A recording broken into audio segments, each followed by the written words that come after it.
گوێگرانی خۆشەویست بەخێر بێنەوە بۆ بەرنامەیەکی دیکەی ڕاوێژ لە ڕاوێژی ئەم جارەدا میوانداری دەکەین لە بەڕێز تاهیری کەماڵیزادە ئەندامی بەڕێوەبەری کۆنگرەی نەتەوەی کوردستان کە دیارە پێشتر بەڕێزیان سەرۆکی کۆنگرەی نەتەوەی کوردستان بوون و لە چەند کۆنگرەی لەو دواتردا کە سیستمی بەڕێوەبەراتی گۆڕای ئێستا بەڕێزیان یەکێکن لە بڵێن جێگرانی هاوسەرەکانی کۆنگرەی نەتەوەی کوردستان گەلێک بەخێر بێ کاک تاهیر. عەرز بکەم وەک دیارە لەو دوایانەدا کۆنگرەی نەتەوەی کوردستان بەڕاستی زۆر چالاک بووە و ئەو چالاکی کۆنگرەی نەتەوەی کوردستان وابزانم بە گشتی دەتوانین بڵێن دڵخۆشێکی تایبەتی دروست کردووە لە کۆمەڵانی خەڵکدا و لەو دوایانەدا ئێوە لە باشووری کوردستان بوون لەگەڵ ئەندامانی دیکەی بێژین نوێنەرایەتی کەنەکە لەوێ دەرێ لەگەڵ زۆرێک لە ڕێکخراوەکانی کوردستان وەکو بڵێن ڕاوێژ و ئیستشارەیەکی نەتەوەیی یا بڵێن شەورێکی نەتەوەیی و چاوپێکوتناتان هەبوو پێم خۆشە لە پێشدا لەسەر ئەو مەسەلە دەست پێ بکەین کە ئەو چاوپێکوتنانە کێ بوو چۆن بەڕێوە چوو لەگەڵ کام لە هێزەکان دانیشتن بە چ نەتیجەیەک گەیشتن ئامانجی سەرەکەت چ بوو ئەو شتانە فەرموو. بەڵێ سپاس بۆ جەنابەت ئەوەیە کە جەنابیش داگاداری کۆنگرەی نەتەوەی ئەو بارە قورسێکە لە سەرشانیەتی هەڵی گرتووە کە نوێنەرایەتی خەڵکی کورد بکە و کۆنگرەی نەتەوەی ناوەکی زۆر بەرز و بەڕێزە مدەیەک بوو هەندێک بێدەنجی هەبوو و ئەمە زۆر سەعین کردبووە تا ئالان کە بتوانین یەکێتیی نەتەوەی پەیدا بکەینەوە ساڵەکانی پێشتریش کاری بۆ کراوە و ئاخرین شتیش کار 2013 بوو کامە سەعین کرد کە شتێکی باشتر و نوێتر لە باشووری کوردستان ساز بکرێ ئەتاوجێی کە ژوونە پێشێ و کۆنفرانس دانیشتن و کۆمیسیۆنەکان و دوو مانگ ڕاوەستان و دانیشتنەوەوانە لە حاڵەتیدا ئەساسی کاری مەشتێکی دیکە دەبوو دەتوانی لە ئەسلی بەرنامەکە دەست پێ بکەین ئەمە هەرچیبی شتێک ساز کرا ئەلانەوە ئارشیوەکە لێوێ ماوەتەوە ئەمە پێنەوە بۆ تاقیبی ئەو کاری خۆن بچین لەو جێی کە پساوە لەوێ بەڵکو گرێ دێنەوە ئەمە بە جوورێکی دی بە بەرنمەیەکی دیکە بە تێبینێکی دیکە بە ڕاوێژ دەگەڵ خەڵکی خۆن دەگەڵ حیزبەکان دەگەڵ ڕووناکبیران بەڵکو بە جوورێکی بتوانین کۆنگرەیەکی گەورەتر و باشتر لە ئەوی ئەلان هەیە کە هەر چەندیش زۆر باشە ئەما دیسانەکانە تەکمیلی تەواو نییە لە هەولێر یا لە سولەیمانیە لە هەر جێیەکی دیکەی کوردستان ئەمە لەوێ بتوانین کۆنگرەیەکی گەورەتر بگرین. بڕیارندا کە کارەکانیمان لەسەر ڕاوێژبی ڕاوێژەوە بوو کە باشە ئەمە هەموو ساڵانە کارن کردووە فعالیەتێن کردو تێکوشان کردووە خەڵکن داوەت کردووە هاتوونە نەهاتوونە و دانیشتەکان بوونە لە هەموو کۆنفرانسەکان لە پەرلەمانی ئەوروپا لە دەرەوە لە سوئێدێ لە باشووری کوردستان ئەوە هەموو ئەمە ئەو جات بەجوورێکی دەست پێ بکەین هەموو حیزبەکانی کوردی ببینین ئەمە کارن کردووە فعالیەتێن کردووە تێکوشان کردووە و هەموو ڕووناکبیرانی کوردیش ئەوانەی کە دەستن بگاتێ ئەمە دەگەڵیان دانیشین کە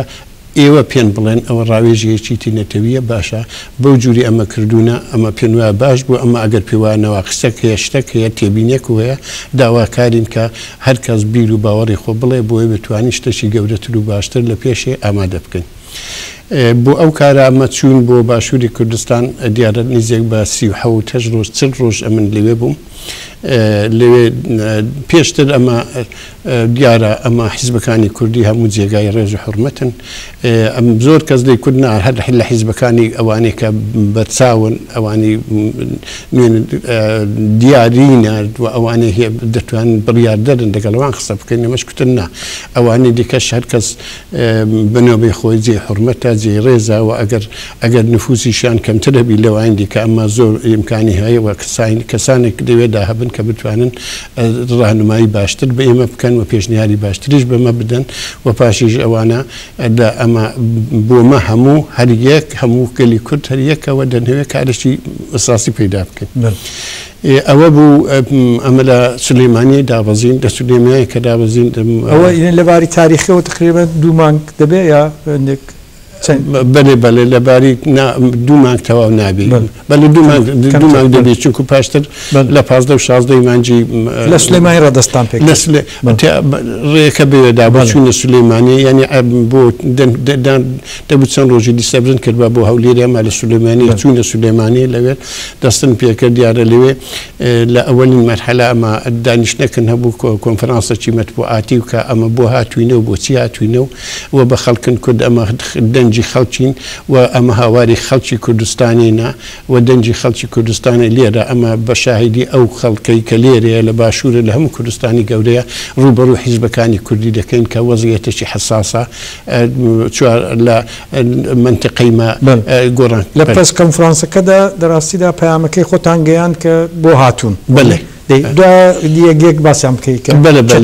بەلە زاکوانە دیار بوو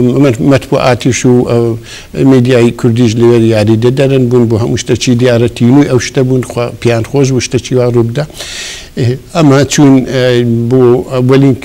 جێ چوونە یەکێتی نیشتمانی کوردستان لە دانیشتێکی زۆر دۆستانەدا کە بەڕێزان لە ئاستی ڕێبەری لە ئاستی ڕێبەریدا بەڕێز کاک عومەر فەتاح بوو کاک حاکم بوو حاکم قادر بوو و چەندین کەسایەتی دیکەش لەوێ هەبوون ئەوانش بەشدار بوون و ئەمە شاندی کۆنگەرێنێتەوی لەوێ دانیشتنەکە نەبوو مدیرێکی کە زیاتر لە سەعاتێکی پێکەوە دانیشتین ئەوەی کە ئەمە دەنهەویست داوان لێکردن و ئەوەی ئەوان پیانوا بوو دەبی بکەین و دەبی چلۆن بکرێ دیسان ئەوانیش نەزەری خواندا ئەمە کورتەی ئەوەی کە کورتەی داخوازەکەتان یا کورتەی پەیامەکەتان بە کورتیت کە چ بوو بۆ ئەوان پەیامەکەنەوە بوو کە وەختێکی حساسە گۆڕانکاریێکی گەورە لێرە هەیە لەسەر مەسەلەی کورتەیە و سیاست دەوڵەتەکانی دەرەوە زۆرتر لێرە ئەلانسیە بووتە مرکزی سیاسی و لێرە حسابێکی گەورە بۆ ئێمە دەکرێت بۆ میلەتی کورد دەکرێت ئەگەر ئەمە هێزبین حسابن لەسەر دەکەن ئەگەر هێزبن حسابن لەسەر ناکەن و فرسەتێکی باشە ئەمەکە دەنجی خۆ بکەین یەک ڕەنجی خۆ بکەین یەک و بە یەک دەنگ و بە یەک ڕەنگ ئەمە داخوازەکانی گەلی کورد هەموو پارچەکانی کوردستانی مەترح بکەین. زۆر باش جوابی ئەوان چ بوو؟ جوابی یەکێتی نیشتمانی زۆر بە پێشوازێکی باشی کرد کوتی ئەمەش پێم وایە هەروە بووە ئەتا ئەلان شاوکارین کردوونە حیزبە کوردستانی کان کە لە ئەوروپا خڕدەبنەوە دیسان نوێنەرایەتیمە هەمیشە هەبووە ئەلئانیژە بە هەموو جورێک حازرین بۆ پشتیوانی ئەو بیرەی و پێشن شتێکی باشە لە هەر حرەکەتێکی سیاسی کە بیهێ بە کازانجی میلەتی کورتەوە بی ئەمە پشتیوانی دەکەن مەخصوصەن کۆنگرەی نەتەوی ئەتالانی شەر بۆ جوورێ بوو. دوای ئەوە دوایەوە ئەوە کە دیارە پاش هەموو دانیشتنێکی کە دادەنیشتین و دەگەیشتە دوو نەفەر ئەمن وەک سۆرۆکی شاندوە یەکێک لە هەواڵانی ویە کە حیزبەکان هەرکەس بیری خۆی دەکوت شتی خۆی دەکرد من ئەکەزبی لە میدیە پاشیوی ئەمە چوینە گۆڕان دیارە ئەوە بفاسیلێ هەر ئەو ڕۆژی نەبوو فاسیلێ هەبووە تا دیارە تا ملاقاتی شتن چادەکەن ئەتا وەختێک دەبوو کە بتوانین ئەوانیش ئامادە بن چوینە گۆڕان دیسانیش ئەندامانی گۆڕان لەوێ بوون و سپاسیان دەکەین دووبارە پێشوازێکی باش کرا ئەمە دوو هەفتە پێشتریش کە وفاتی کاک نیشیروان بوو ئەمەش وەکشاندی کەنەکە پێش ئەو سەفەرەش ئەمە چوون بەشدارین کرد لە مەراسمی وفاتی وەشارنەوەی کاک نیشیروان بەشدارین کردبوو و دیسان ئیستیقبال لەمە کرابوو ئەمە ئەو سەفەرش کە چوین ئەمە شتەکانی خۆن پێکوتن و داخوازەکانی پەیامەکە تقریبا هەر یەک بوو ئەمە سوال و جوابەکاندا کە دەی هاتە پێشێ هێندێک شت داهاتە پێشێ دەبوو مە جوابن داباوە یا ئەوان هێندێک پرسیاری مە هەبوون لەوان کە پێش ئەوانیش کە دیسانەکانە زۆر بە دڵەکی ڕوون و بە گوشادەڕووی بەڕاستی جوابیان داینەوە باش بوو ئەوە زۆر بناغی کاریمە بوو کە زۆر جێ دڵخۆشیە بوو لەوێ ڕاکە دەستن پێکردەوە ئومێدەک بوو کە دیارە خەڵکی باشووری کوردستانیش و پارتیەکانی کوردستانیش ئامادەجیان هەیە و هەر ئەوەش کە ئەمە حتا ئەو ڕۆژانەی کە دەچوونە دەرێ لە جادەکانی سلێمانیە خەڵک ئیشارەی دەکرد دەکرد ئەوانن کە هاتوونە بۆ یەکێتی نەتەوی و پێشیان دەگرتین بێن چایەک بخۆینەوە دانیشتنەک دەگەڵەوان خەڵکی خۆش بوو بەو شتەی چونکو لە بێدەنگێکی کاملما بۆ زۆر باشە ئێستا بچین سەر ڕێکخراوەکانی کە دیتانن دوای گۆڕان ئەو لە دوای گۆڕان ئەمە چوون بۆ هەولێر چوون داوان وعدان وەگرت بوو لەگەڵ پارتی دموکراتی کوردستان لێوێش دانیشتن هەبوو لەگەڵ کاک عەلی حوسێن تقریبا 1 ساعت و 40 دقیقه لەگەڵەوەی دانیشتین عەلی حوسێن بەرپرسی کاری دەرەوەی نوێنەرایەتی وان دەکات لە کاری دەرەوەی ینی بەرپرسی ارتباطات حزب دموکراتی کوردستانە لەوێ دەگەڵەوی دانیشتنەکەن هەبوو دەگەڵەوی 1 ساعت و 40 دقیقە قسە کرد هێندە رەخنە هەبوون هێندە گلێ هەبوون هێندە شتن کرد ئەما دیسانیش لەوێ زۆر بە خۆشی بوو ئەما لەوێ نەیان کورد ئەمە هاوکاریەکە دەکەین نەیان کورد بەشداری ئەو شتە دەکەین کوتیان ئەمە دەبی بپرسین جا دوایە بەشداری بکەین ئەمە هەر ئەوە نەبوو ئەمە چەند سوالی دیکەشن کرد ئەمە پێشنهادن ئەوە بوو کە ئەو کۆنفرانسا ئەو دانیشتنە گەورەیە لە هەولێر بگیرێ لێرە دقەیەک زەحمە نەبێ بەلە بەرچاوگرتنی ئەوەی کە لە حولێکی پێشووتردا کە لە هەولێرەدا درا دراستیدا پارتی دموکراتی کوردستانی زۆر بە شێوەیەکی ئەکتیف بەشدار بووە نیە کە جەنابیشت بخۆت لەوێ ئامادەیت بوو ئەوەی کە حولێک درا کە بە هەرحاڵ کۆنگرێنێتەوەی هەندێک گەورەتر بکرێتەوە ئەوانە بەلە بەرچاوگرتنی ئەوە ینی باسی ئەوان نەدەکرد ئەو بە بەشێکیان لە کارەکەی خۆیاندا نەدەنا ئەو شتێکە لە هەولێرە بوو پێشتر ڕاست ئەمە ئەوانیش دڵخۆش بوون بە شتێک ئەوانیش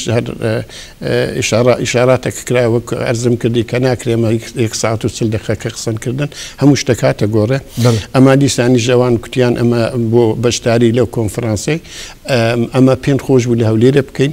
ئەوە داوان کرد لە هەولێرە پێم خۆشە 28 زیاتر نوێنەراتی دەوڵەتەکانی دەرەوەی لێرە مرکزی سیاسی لێرە پارلەمان و حکوومەت هەیە و پارلەمانی شەرسەن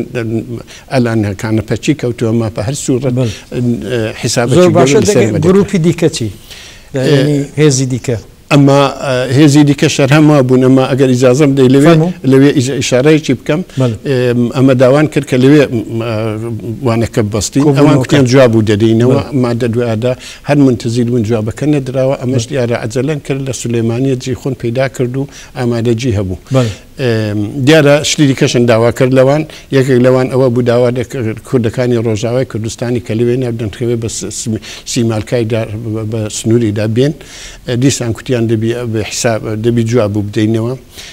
وە پاشی داوایان دەمت کرد ئەمیش کوتم ئەمە کە هەیەتی شاندی کەنەکەش دەنهەیە بچین و ئەگەر هەمووش نەبین هێندەکەن دەچین ئەمە بەستان ئەوە بوو کە وەکو شاندێک کە بەهەرحاڵ بۆ ئەو شەور و بۆ ئیستیشارەیە بچنە ڕۆژئاوایی ڕاستە دقیق ئەوە ئەمە دەنهێوێت ئەو تابوویەش پشتێنین ئەو خەتەی بکەینەوە هێزەکانی دیکە زەحمەتە پارتی کۆمۆنیست و هێزە ئیسلامیەکان ئەوانە چی بەڵێ ئەویش بەو جووری یعنی ئەمە هێزە ئیسلامیەکانیش هەستێک چوون بەڕاستی زۆر بەوانە بە ئیستقبالێکی باشیان کرد هەموو پشتیوانیان لێکرد لە کۆنفرانسەکەی بە ناویژەکە بیان لێ وەلا یەکگرت و ئیسلامی بوو کۆمەڵی ئیسلامی بووە بە زوتنەوەی ئیسلامی هەرسێکیان بچوونە زیارەتیوان هەم بە زۆر و باشی استقبالیان کرد بۆ باشیش نەوانشیان کرد پشتیوانیان لێکردین کە دەتوان هاوکاریش تەواون لەگەڵ بکەن کارش پیان وە بوو کارێکی پیرۆزە و کارێکی باشە پاشیش حیزبەکانی دیکەش هەموو حیزبەکان چوین ئەمە ڕۆژهەڵاتیەکان هەموون چوین ڕۆژهەڵاتیەکان چوینە هەرسێک کۆمەڵی کاک سەیدی ئیبراهیمی کاک عەبدوڵای مۆحتەدی کاک دیارە بنێوی وا بەڵێ وایە ئەمە بەلە کۆمەڵی حیزبی کۆمۆنیستە و کۆمەڵی شۆڕژگێرانی کۆمەڵی بانەک بوو هەرسێکیان بەلە هەرەکە هەرەوانە وحتى كومالشي دي كشكل اللي عن جداب بوين نكسر بريق بوكا اويش كتشوين كحسا كميني روتي سوسياليستي كومالا بو بلا دقل او چوار جروبا دانشتن اما دقل او چوار جروبا دانشتن دي ثاني اوانش عندك تيبيني خوان هبو عندك رخنش يعني هبو اما دي ثانيش كنت انا امادجين رخنيان تبو ڕخنیان دیان کرد ئەوە کۆنگرەی نەتەوی بەسەر بە پێکەکایە کوتن باشە ئەو چلەکانە ئەنگۆوەرن با بەسەر بنگۆبی سەر بە کەسانی دیکابی نمونەشن هی ناوکتن نا ئەمە بۆ جاری ئاخیر کە هاوسەرۆکی کۆنگرەی نەتەوین هەڵبژاری یەکێک بوو لە ئەندامانی کۆمەڵە هاتبوو ئەلام بوو تا هاوسەرۆ کاگڕێ بووە ڕەشید ئەمە پێن خۆش هەر کەسەکی دیکابی و پێن خۆشە لە ئەلانیش هەر ئێوە کە هاوکارین بکەن ئەوە هیچ زۆر باشە بێجگەلەوان لە ڕۆژ بڵێن لە پارتیەکانی ڕۆژهەڵات لەگەڵ پەژاک و حزب دموکراتیش دانیشتین بەڵێ چوون لەگەڵ پەژاکیش دانیشتین ئەویش وەک جەنابەت دەزانی ئەوان هەر بەڕاستی کوتیان بە هەموو جوورێک ئامادەجین هەیە بۆ کارە و پشتیوانی شولیە دەکەین و بەشداری تەواو دەکەین و سەرۆکی ئەو سەرۆکی پەژاکیش بەشداری ئەو کۆنفرانسە بوو دیارە ئەوان دیکە بە وجودە بەسەر بە تیمی باڵا هەوسن بەشداریان نەکرد ئەمە گلێشیان لێ ناکەین چونکو پرۆژەکە ئەمە ڕاوێژیەکی تینێت زۆر باشە دەگەڵ حیزبەکان دموکراتەکانی زەحمەت نەبێت بەڵێ وەڵا چوونە زیارەتی وانی شەر ڕاستی وەکو میهمانداری وەکو دۆستایەتی قەدیمن کە پێکەوەشەیە ئەوانیش هەم لە لەحازی دۆستایەتی قەدیم کە پێکەوەمان هەیە و هەمیش لە لەحازی وێکە بۆ خۆت دەزانی بەس بەحسی کۆنگرەی نەتەوەی بوو دیسان دەگەڵەوان دانیشتنی باشە لە بەرنامەیەکدا دیتم لە بەرنامەیەک خەبەردا کە ئێوە چاوپێککەوتنێکشانە بوو دەگەڵ بەرەی دموکراسی گەل وانێ بەڕێز دکتۆر کەیانی بەڵێ ڕاستە دەگەڵەویشن هەبوو دەگەڵەویشن هەبوو دەگەڵ کەجەکەشن هەبوو لە شاخی چوون بەشداری وانیشن کرد دەگەڵەوانیش دانیشتین ئەوانیش ئەمە پشتیوانی هەموو لە ئایەکن وەرگرت و حیزبەکانی دیکەش چوونە حیزبی پاچیش کە چوون کاکوسێنی ئەزدان پەنا چوینەوەیە کاک زۆر حیزبی دیکەشە بوون کە ئەمە سەردانی ئەوان ئەمانن کردن ینی فکردن کردەوە هیچ حیزبەکەن بدە دەرەوە بەتەوە بەگشتی هەموو بەگشتی هەموو و پاشیش لە کوردەکانی ما حیزبەکان ئەمە داوان لە کوردەکانی خۆن لە باکووری کوردستانێک کرد حیزبەکانی باکووری کوردستانیش دەگەڵەوان قسە بکرێەوە ئەوانیش بەڵکو سەردانەکەن بکەن ئەوان هاتن ڕۆژەکاتن دەگەڵەوەوانیش داشنەکەن نوێنەراتی ئەوان لە باشووری کوردستان غیری نوێنەراتی هەر بۆ خۆشیان هاتن لێوێڕە نا مەبەستم ئەوەیە کە لە باکوور هاتنە باکوور ڕۆژنی مەخصوص بە تیارە هاتن بۆ دیتنێمە ئەمە پاشتریش ئەوان بەشداری فعالیان هەبوو لەو زۆر باش نەتیجەی ئەو دیدارانە ئەو کۆبوونەوەی بوو کە لە سولەیمانی بوو ئەمە ئەگەر ئیجازە کە کشتی دیکەشێ ڕۆژاوای کوردستانیش بڵێم ئەوانیش داوا لەوێ دانیشتنیان هەبوو دەگەڵ هەموو حیزبەکان دانیشتن ئەمە پێشش پێیان کوتن کاکە ئەمە هاتوون نوێنەرایەتێکی گەورە سازبی یەکێتێکی نەتەوەی سازبی ئەگەر دەگەڵ پێدێ دانیشن حتا کە بە دڵیشن نەبی دەگەڵ ئانەکە سەشدا دەنیشین کە بۆی کە نزیکاتێک پەیدابی ئەوانیش ئەو کاریان کرد لە ڕۆژاوای کوردستانی ئەو کاریان کرد و ئەمەش داوان کرد کە ئەوان ئیجازە بدەن بێن و کوتیان دەی بنووسین پێن بڵێن داوا بکەن ئەم بنووسین پێم داوام کرد کە ئەوان داخواز دەکەم کە ئەوان بێن ئیجازە بدەن بە ڕێی ڕسمیدا بێن ئەمە بەداخەوە ئەوان بەڕێ ئیجازە نەدران 21 ساعت دەڕێدا بوون هێندە چیان بە جوورێکی دی هاتن ئەمە 21 ساعت دەڕێدا بوون ئەمە هەموو بەشداری زۆر باش نەتیجەی ئەو نەتیجەی یعنی بڵێن کاتی ئەو دیدارانە لەو کۆنفرانسەدا بوو یا لەو کۆبوونەوەدا ئەو کۆبوونەوەی کە لە سولەیمانی بوو بە چه ئاکامێک گەیشت دەتوانین بڵێن لە ڕوانگەی ڕێبەرایەتی کۆمەڵی ئێوە لە ڕوانگەی ینی کۆنگرەی نەتەوەی کوردستان بەلەجا هەر ئەوە نەبوو کە ئەم ڕووناکبیرانیش دانیشتیان دەگەڵ بەڵێ با بگەینێت چون کوشتی دیکەشەیە باسی بکەین فەرموو نەتیجەکەی ئەوە بوو هەموو ڕاوێژی نەتەوەی ئەمە کەسانەکە بوون کە لەوێ دانیشتن ڕاوێژی نەتەوەی هەموو ئەو کەسانەی کە قسەیان دەکرد بڕیاریان هەبوو یا پێشنیاریان هەبوو هەموو شتەکیان داوان کردبوو کە هەر حیزبەی هەر حرەکەتەی بە دوو نەفەرەوە بێن و پێشنیارەکانی خۆ بدەن بنووسینن پێ بڵێن ئەما دەتوان ئەوانە دەدەقا حد یەکسەر دەدەقا خولاسەیەک لەو نەزەراتی خۆیان بڵێن و ئەمە ژەوانە یادداش بکەین و ئەوانە بکەینە بەرنامەی کاری کۆنگرەی نەتەوەی بکە بەرنامەی کاری کە ئەوڕۆکانە ئەلانەکانە لە باشووری کوردستان ڕۆژی چاردە دەست پێ دەکا کارێکی گەورە دەست پێ دەکات ئەوە بوو کە لە پەیوەندی دەگەڵ ڕۆژئاوای کوردستان یعنی ئەو شەور و ئەو ئستشارەیە کە خۆ دیارە لەگەڵ بەڕەب لە باری جۆگرافیاوی ئیمکانیەوە هەبوو کە هێزەکانی ڕۆژهڵاتیش ببینن بەڵام هیچ وێنی وا بزانم پلانێکی ئاواتان هەیە لە ئاخر کۆبوونەوەدا کە دەرحاڵ کۆبوونەوەی کتابەتی بکرێ بۆ ڕۆژهڵاتی کوردستان و کۆبوونەوەی تایبەتیش بکرێت بۆ ڕۆژئاوا لەسەر ئەوانەژە گەر هەندێک بە دوور و درێژی ناچونکو کشتی دیکەشێ بەێ وڵا ئەمە پێشتری کۆنفرانس بۆ ڕۆژهڵاتی کوردستان لە سوێد گرتووە دیسانیش ئەلان لە مانجی نۆ نیوەڕاستی مانجی نۆجا ڕۆژەکە تاالان دیارنی لە سوێد ئامادەجی بۆ دەکرێت کە کۆنفرانسێک و هەر ئەوە بوو کە هەفتەی پێشتری ژەمە هەندێک ئەندامانی کۆنگرێنەتەوی هاتن بەشداریان کرد کە جەنابیشی لەوێ بووی کە پێشنیارەکان و کە بۆ چ بکرێت چ نەکرێ دیارە ئەوەش هەیە کە لە وەسەتی مانجی نۆ لە سوێد ئەو بۆ ڕۆژهڵاتی کوردستانیش پێم وایە لە ڕۆژهڵاتی کوردستانیش دەبی ئەوانە بۆ خۆ لەوێ بن و بەرنمەیەکیان هەبیەوە پێشدوە کاریان بەوەی نەبی چێدەی کاچینەکە بۆ خۆن ئەمە داواکارینەوەی بۆ خۆ کۆ بنەوە دە وەختی شرایطی حساس لە ڕۆژهڵاتی کوردستان گرفتارێکی هەیە هەستنی دەکەن حیزبەکان لێک نزیک نابنەوە بەڵکو لەوێ ببنە شوڕایەکی ڕێبەریایەتی سازکەن بەڵکو لەوێ بریارێکی باشتر بدەن بەڵکو مەسەلەی سیاسی هەندێک بەربەرینتر بەحس بکەن جا ئەوە بوو ئەو شتە هەیە بۆ ڕۆژاوای کوردستانی شار دیسان بەرنامە هەیە لە ڕۆژاوای کوردستانیش دیسان کۆنفرانسێکی گەورە ساز دەبی هەر بۆی کە خەڵکەکی دیکەی کە نەهاتوونەوە خەڵکانی دیکەی کە هاتوونە دانیشتێکی گەورە سازبی و لە باشووری کوردستانیش دیسان ئەلئانەکانە هەیئەت لەوەیە چووە ڕۆژی چاردەی مانجێ ینی وەسبینی ڕاهندەك هاوسڕشتی کەنەکەش دەچی وە کەسانی دیکەش لەوێ نەشان دیوێژ لەوەیە وە ئێلامیان کردووەکە ئەمە دەبی کارێکی فعالیەتن زیاتربی بەرنامە زیاتربی بۆی لەوێژ لە سەرڕا دیسان دانیشتێکی دیکە مەشوەڕەتی سازکەنەوەک مەسلێکی کۆنفرانسێکی دیکە و لە ئوروپاش ئەمە هەر بەو جوورەی دەکەین لە ئەمەدان ناوە لە هۆلەندێ خەڵکی ئوروپا کوردەکانی ئوروپاش حتى الئیمکان ئەوانەی کە بۆ مەمکن دەبن خڕ بنەوە کۆ بنەوە دانیشتن دەبیت و مەجموعی ئەوانە پاش نەتیجەگیری هەمان خەرار ئەوە لە باکوور باشووری کوردستانی نزیەکەی 1000 نەفەر داوەت کرێ لە مەجموع زۆر چاکەم داوای سەرکەوتنتان بۆ دەکەم دیارە هەم لە تەلەڤیزیۆنی بڵێن ستێرک و لە جێگای دیکەش ئەو مەسئلەی دیارە زۆر بە چڕی تعقیب دەکرێت لە داهاتوودا ئەوانە بەڵام دەرهەڵ ئەمن پێم خۆش و باسی لایەنێکی دیکەی کۆمەڵاتیش بکەین کە زۆر گرنگە ئەوژەوەیە کە من ئەو ڕۆژانە تەمەشای بیرەوەریەکانی نەمر کەریمی حسامیم دەکرد لە چەند جێگادا هەم باسی بەڕێزت هەبوو و هەم باسی نەمر باوکت هەبوو سەیتەهای کەماڵیزادە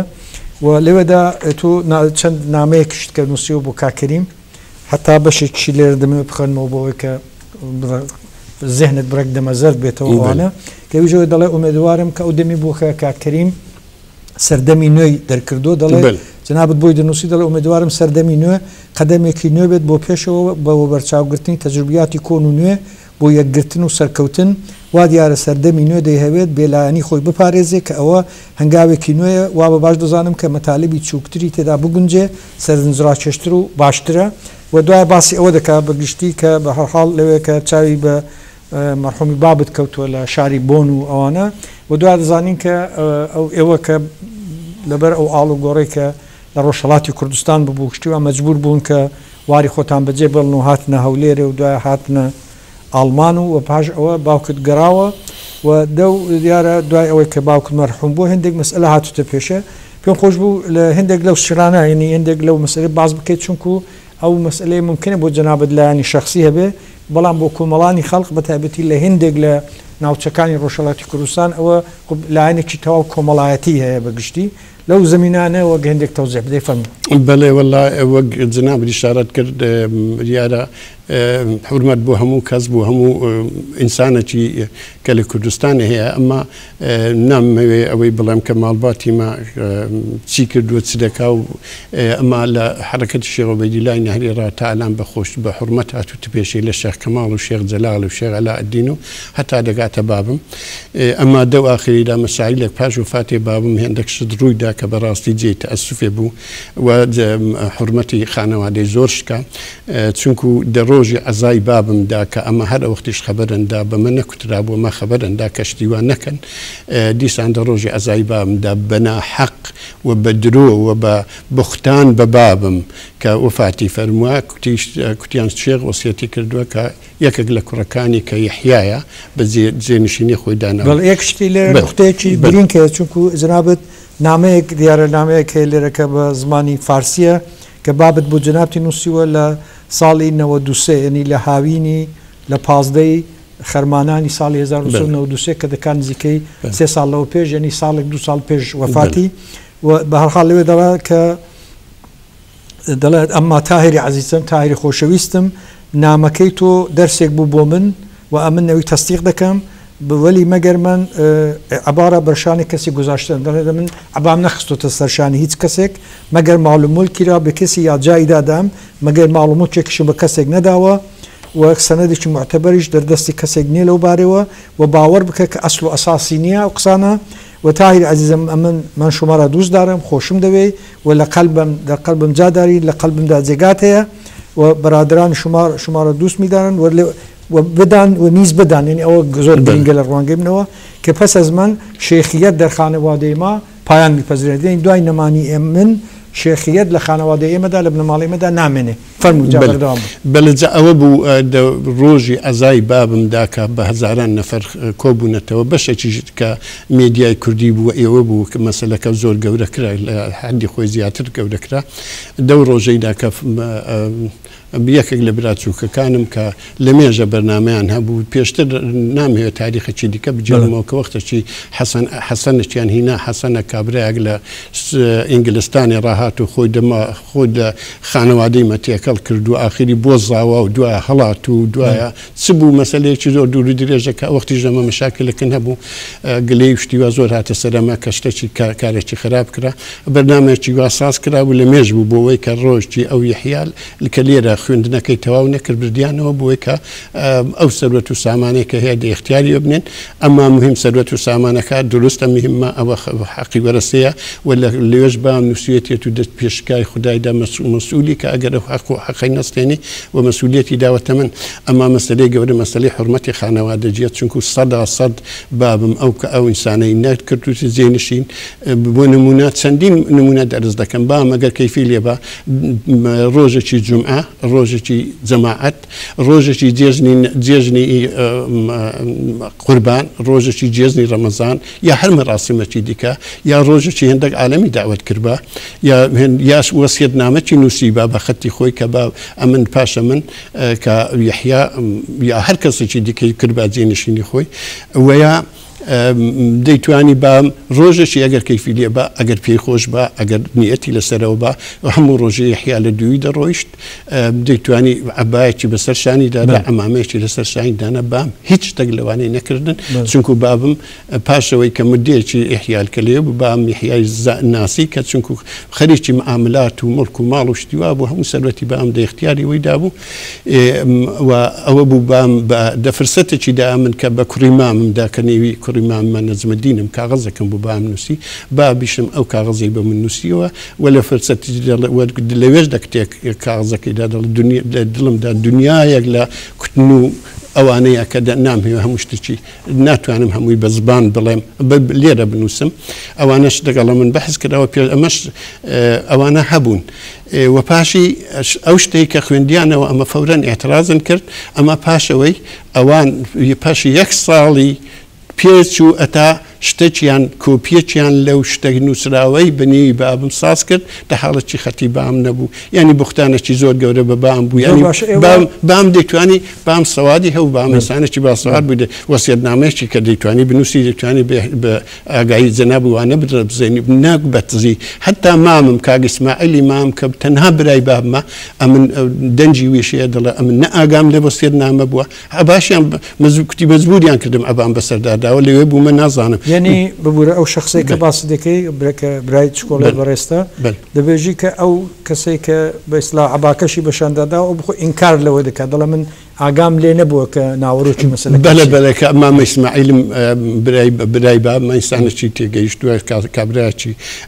مدیر کول بووە کەسایەتێک بووە ئەما دێک و دەو هەڵایە دە ئاپۆڕای جەمیەتیدا لە نەکاوڕا شتێک هات خوێندراوە ئەمیش نە ئاگام لێ بوو ئەمیشیان بان کردووە و هەر ئەو وەختیش وەرە نازانم عەبای بەسەردادا هەر ئەو وەختیش ئەمە بە مسیج بۆ نارشتیوانەکەی پێشی گەیشت ئەوە بوو بە دەنجی خۆی دەڵێن نە ئاگام لێ بوو بە شێخ ئۆسیەتی کردوی دەنادەبوو ئەمە زانی باب نەنووسی نە دیوما نە ئیمزام کرد و نە ئەلانیش ئەتا نەخوێنراتەوە ئاگام لێنێ ئەمن دەنگەکەشم بۆ جەناب ئەو مەسئلەی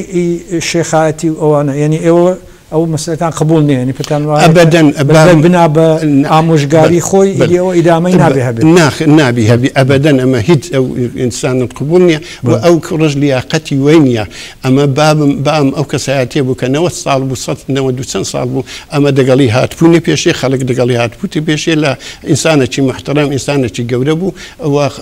زۆر کەس قبولی بوو چینە ئەو بۆ وەختیش بوو قبولیان نەبوو ئەمە ئەوڕۆ ئەسری شێخایەتی و ئەسری وی نەماوەکە یەکێک بیتە نوێنەری خودای لەسەر ئەرزی ئەویش کەسێکی کە بۆ سێرفەن بۆ مەسەلەی مادی هەبی و سابیتیش بوو 2 ساڵە بام وفاتی کردووە ئەو کەسێک کە خۆی بەجێنشینی بام دەزانی و کەسیش قبولی نییە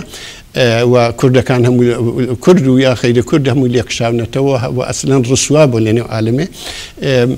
2 ساڵە میلیارد ها پارەی خرد دەکاتەوە هەر ئەو ساڵ 940 میلیۆن دۆلاری 940 میلیۆن تومەنی فقط پۆلی سێوان بووە و پاری شەرهەی بووە هەتا بۆ خوشکەکانیش 1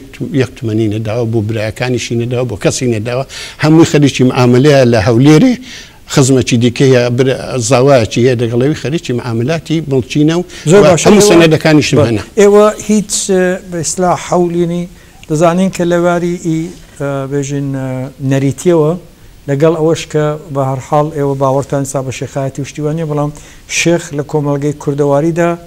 هەر نەخشیان ئەوە بووە کە خەڵکی پێک بێن و تەباییت دروستکەن و این هەر ئەو حەولەی کە حتا بڵێن لە چوارچێوەی پێکهێنانی کۆنگرێنێتەوەیشدا دەدرێت نەوەک ئەو وەزیفەیە ئەبەر لەباری تاریخیەوە حسابی بکەیت بەڵام لە بەرچاوگرتنی شتانە هیچ حەولی ئەوەتان نەداوە کە بە سازش و بە قسە ئەو مەسلەی جێبەجێبێ بە لە بەرچاوگرتنی ئەوە کە ئێوە لە بەشێکیش لە باشووری کوردستانیش کەستان هەیە کە لەباری خزمایەتی و شتیوا و بەیەکتری دەگەنەوە بەڵێ ئەمە لە باشووری کوردستان ئەو کوڕە لە دوو نار هات کاغەزی بابن پێیشاندا و خزمەکانی لەوێ بوون کاغەزی بامیان خوێندەوە خەتی بام دەناسن خەتی بام ئەوانەی دۆست و برادرانی شەموو دەیناسن و تەسیقیان کە خەتی بامە ئەمە ئێوی هیچ شتێکی دەدەستیدا نەبوو پاشی ئەدی ئەتو چ دەڵێ کاکە وەڵام یەکەکی کوردوەڵا فلان حاجی والله ئەو شاهیدە بامە بمنی کتۆشە کوتنەوە باشە بە فلان حاجی جێبەجێ نابێ ما تو سەنەدی هیچ شتێک دەگۆڕەدا نەبوو ئەما دیسانەکان ئەو سەنەدی من دەگۆڕەدا بوو لەسەر ئەو سەنەدەی ئەو کاغەزێک کە بام هەیەی بۆ منی نووسیوە لەسەر ئەوی ئەمن کوتم ئەمن وەک بە پرسیارەتی وەک سەرپەرستی خانەوادەی ئەمە ئەتو کە لەوەی ئەتو دەتوانی لە خانەقایە ببی وەک سەرپەرستی خانەقایە ئەمە شێخایەتێکی وەلا بنێ و ئەو عەبا و ئەمامەش فڕێدە و پێشتریش بە چەند نەفەران کات و یەکێک لەوان کرمانج بوو کتمە تا ئەو بە عەبای بێت ئەمن حازر نیمە دەگەڵی دانیشتم چونکو ڕاز نییە قسەکەی بەڕاستی بوختانێکی گەورەیە بە خانەوادەیە بە دیانەت بە ڕوحانیەت دەکات چونکو نە عیلمی خوێندنێ دینی هەیە و نە ئەو لیاقەتش هەیە و نمونەی بێ لیاقەتیشی ئەوە بوو کە ئەتا ئەلان ئەو ئیرسی وەرەسەیوانە هیچ کەس بە هیچ شتێکی نەداوە و دەڵێ بە جوابی کەسیش نادەمەوە هەموو ئیم نەبامە منی لە جێوی داناوە هەر ئەوە بۆ خۆی معنای وەیەکە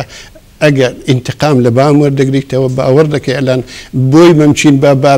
محاکەمە دەکردی هیناوە دەکردەوە چ بوو ئەم لە تووشیە هەڵایی بکرد ئینتزاریان ئەوە نەبوو بام کاغەزەکیوا بۆ من بنووسی ئینتزاریان وەنێ بام ئەو هاوارە بکە ئەمما بابیشتم هەر جێز بە ئەو کوڕی بە هیچ کەس معرفی نەکرد نە بۆی نووسی نە بە عالەمەی کورد نە خەڵکی لێ خڕکردەوە ئەمما ئەگەر ئەو کوڕە دەڵێ دەی کورد بە شێخ وەسکەتی بۆ من نووسی ڕاوەستا بە پاش 3-4 ڕۆژان هێندێک عالەمی خڕکرد باوە کوت بە ئەو وەسیەتی بابمە بۆی نووسیوم داوا و لێ دەکەم مامۆستاینە چ بکەم نەوەک ڕۆژی سەر قەبران لەسەر ڕۆژی کە عالەم ئاگای لە هیچ شتێکی نییە ئەو بختانە گەورەی بە بام بکە ئەو بێ حورمەتیە بە دیانەت بکە و مەخسوسەن یەک شتێکی کەس دەی بڵێم ئەو هەزینە ئەو یەک سێمی خانەقایە شتیوا کە بام عالەمی خڕکردبووەکەەوە بۆ خانەقابی بام دە وەختیشدا دەیتوانی یەک بکوتپای خەڵکی خڕکرد باوە کوتپای احتیاج جێنشینی منەیە یا کەسێکی دیکە ئەمما ئەوانە هیچ ئەوانە ڕووی نەدا جا لەبەرەوەی بوو نێوێ ئەو بە کەسی نەکوت هەر ڕۆژی ئەو شتە زۆر باشە ئێستا لەو پلەیکە گەیشتنێنی ئەوە پێتان وایە کە و مەسەلەیە دەبێت زیاتر لەسەری قسە بکرێ زیاتر خەڵک لەسەری ئاگادار بێ یعنی چونکو مەسئلەیەکی زۆر گرینگە لەباری کۆمەڵایەتیەوە یعنی پێتان وایە چۆن دەبێ بەرەنی ئێوە دەبێت بە شێوەیەک بەردەوام بن لەسەر بڵێن لە قاودانی ئەو مەسئلەیە بە شێوەیەک ئەمن زۆر پێشتری شتی ڕندوان ناخۆش هەر ئەو وەتی ئەو کوڕەچووکتەوە ڕوویدا دوو پورم هەبوون بە ئابمیانی دوو خوشتی هەبوون برایەکی هەبوو دیسان فشاری بۆ هینان ئەو دوو خوشک و برا لە ماڵی نەفەرێکی دی لە ماڵە سەید فتای حوسێنی وفاتیان کرد ئەوانیش لە بام هەر لە ورمێ لە شاری ورمێ حاضر نەبوون دەریان کردن ئەوە بابم نەبوو دەریکردن بەڵکو ئەوانەی ئەو باندێ بوو کە لە مێژ بوو ئامادەجیان دەگەڵ ئەو حەسەن کە ئەرزم کردی بە ئامادەجیان هەبوو بۆ شتێ حەسەنی کە جەنابەت دەزای ئەوە ئەم ئەوان حتا یەکێک لە پودەکانم کە ژیانێکی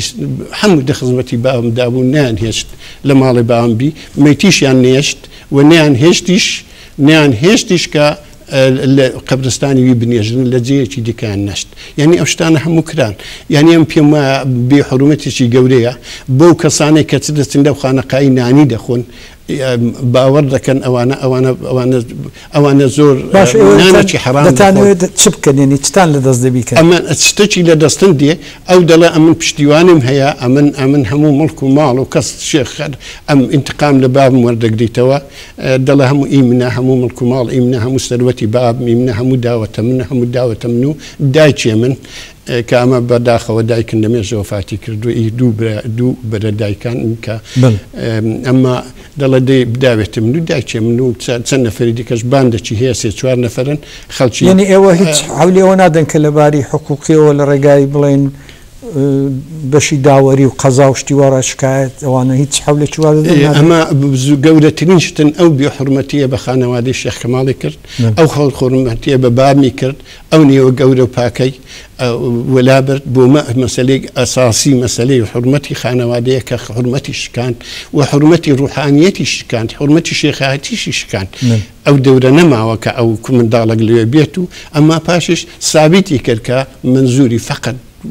بەدەستگرتنی ماڵە سەروەتی بابمە بە ئەتالانیش هەموو سەروەتەکەی ئەلانیش لێرە بەخۆ بە خوشک و بە برایی و بە خوشک و بە ژن و بە منداڵیەوە دەگەڕێ دەوری ئەوروپا و دەگەڕێ بۆ ولا بولان دەڕوە زۆر باشە ئەمە وەختمان خەریکە تەواو دەبێت ئاخر قسەکان دەگەر بفەرمووی ئاخر قسەم ئەوەیە کە ئێمە فعالێتی خۆ بەرقەرار دەکەین ئەمە داوا لە خەڵکی کوردستان دەکەین ئەو شتە ڕسوایەکی گەورەیە بۆ ڕوحانی داوە ڕوحانیەتی ڕزایی ورمێ پیران شار و شارەکانی دیکە و هەولێر و ئەوانە دەکەین کە ئەو